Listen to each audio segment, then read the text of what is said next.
Magandang gabi po sa ating lahat. Ang aking ibabahagi ngayon ay makikita dito sa Nehemiah chapter 4 verses 1 to 4. Ito ang nakasulat.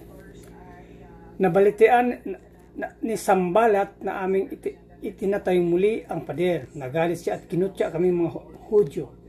Sa harapan ng kanyang makasama at mga hukbo ng Samaria ay sinabi niya, ano kaya ang iniisip ng makawawang Hudyong ito? Itayong muli ang Jerusalem sa pamamagitan ng pag-alalay ng mga handog at gawin iyon sa loob ng isang araw? Akala ba nila magamit pa nila ang mga nasunog at nadurog ng mga paturoon? Sa tabi niya ay nagsalita naman si Tobias na Amonita. Ano bang klaseng pader ang gagawin ng mga Hudyong yan? Madaanan lamang yun ng asong gubat ay tiyak na guguho na.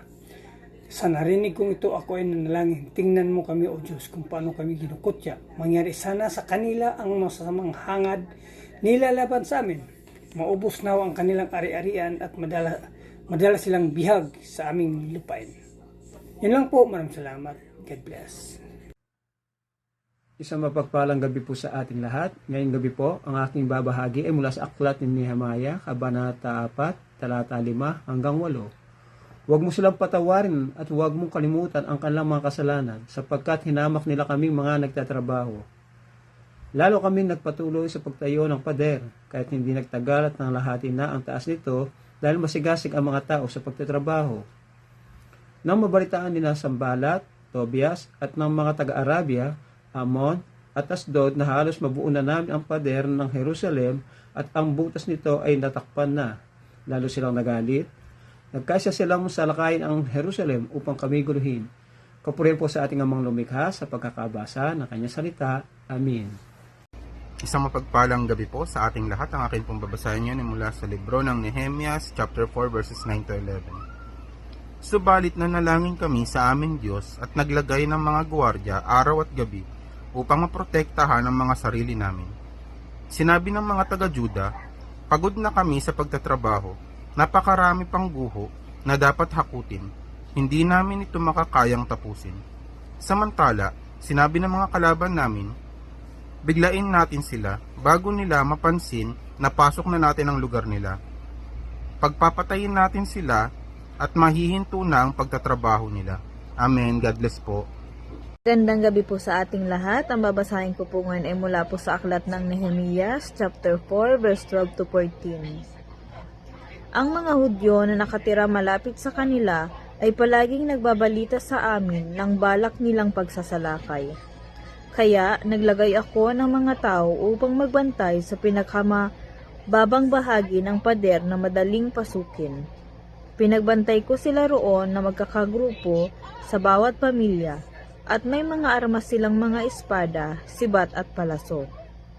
Habang pinag-iisipan ko ang kalagayan namin, ipinatawag ko ang mga pinuno, mga opisyal at ang mga mamamayan at sinabi ko sa kanila, huwag kayong matakot sa mga kalaban. Alalahanin natin ang makapangyarihan at kamanghamanghang Panginoon. Makipaglaban tayo upang mailigtas natin ang ating mga kamag-anak, mga anak, mga asawa, pati ang ating mga bahay. Amen. God bless po. Isang mapagpalang gabi po sa ating lahat. Ang aking isi-share ngayon ay makikita sa Nehemiah Kapitulo 4, versikulo 15 hanggang 17. Ito po ang nakasulat. Nabalitaan ng mga kaaway na alam natin ang kanilang mga balak at pag-isip-isip nilang hinahadlangan sila ng Diyos. Kaya ang lahat ay nagpatuloy sa paggawa ng pader. Simula noon, kalahati na lamang ang aking mga tauhan ay gumagawa ng pader at ang kalahati naman ay nagbabantay. Ang mga bantay may dalang sibat, kalasag, pana at kasuotang bakal. Ang mga pinuno at mga pangunahing mamamayan ay nagbibigay ng kanilang lubusang tulong. Sa gumagawa ng pader, hawak sa isang kamay na mga nagpapasa ng kanilang dala at sandata naman ang hawak sa kabilang kamay. Yun lang po, maraming salamat. Purihin ang Panginoon. God bless. Magandang gabi po sa ating lahat. Ang aking basahin ngayon ay makikita sa Nehemiah chapter 4 verses 18 to 20. Ito po ang sinasabi. Ang mga gumagawa sa pader ay may sariling espada na nakalagay sa kanyang baywang. At nasa tabi ko ngayon ang isang may hawak na trumpita. Sinabi ko sa mga pinuno, sa mga hukom at mga taong bayan, malaki ang ating gawain at malalayo ang ating pagitan habang tayo'y nagtatrabaho. Kaya tuwing maririnig ninyo ang tunog ng trumpita, magtipon-tipon tayo sa kinatayuan ko, ipaglalaban tayo ng Diyos natin. Yun lang po. Maraming salamat. Purihin ang Panginoon. God bless. Muli po purihin ang Panginoon sa pagkakataon na ibinigay sa atin na tayo po'y makapagpatuloy sa ating ginagawa ang pagbabasa po ng Biblia sa bawat araw. At tayo nga po ay nasa Nehemiah chapter 4 verse 21 to 23 ang ating pong babasahin. Kaya patuloy ang paggawa namin mula madaling araw hanggang sa magtakispilim at ang kalahati ng mga tao ay nagbabantay na may dalang sandata. Nang panahon ngayon, sinabi ko rin sa mga taong nanirahan sa labas ng Jerusalem na sila at ang mga alipin nila ay papasok sa lungsod kapag gabi para magbantay at kinabukasan naman ay magtrabaho sila. Dahil palagi kami nagbabantay, ako at ang mga kamag-anak ko at mga tauhan at mga gwardiya ay hindi na nakapagpalit ng damit kahit pumunta sa tubig ay dala namin ang aming mga sandata.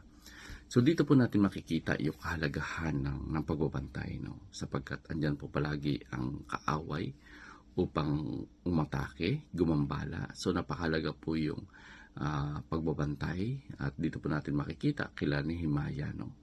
Habang nakasakbit yung kanilang sandata, sila po ay nagbabantay at lagi pong handa. So napaka-importante po sa buhay ng tao yung palaging handa sapagkat sabi nga, yung kaaway ay parang liyong umaatungal. So purihin po ang Panginoon na napakahalaga sa ating binasa ay matutunan po nating magbantay sa palagi sa ating buhay sapagkat ang kaaway ay lagi pong nandiyan upang gumambala at sumila. So purihin po ang Panginoon and God bless everyone.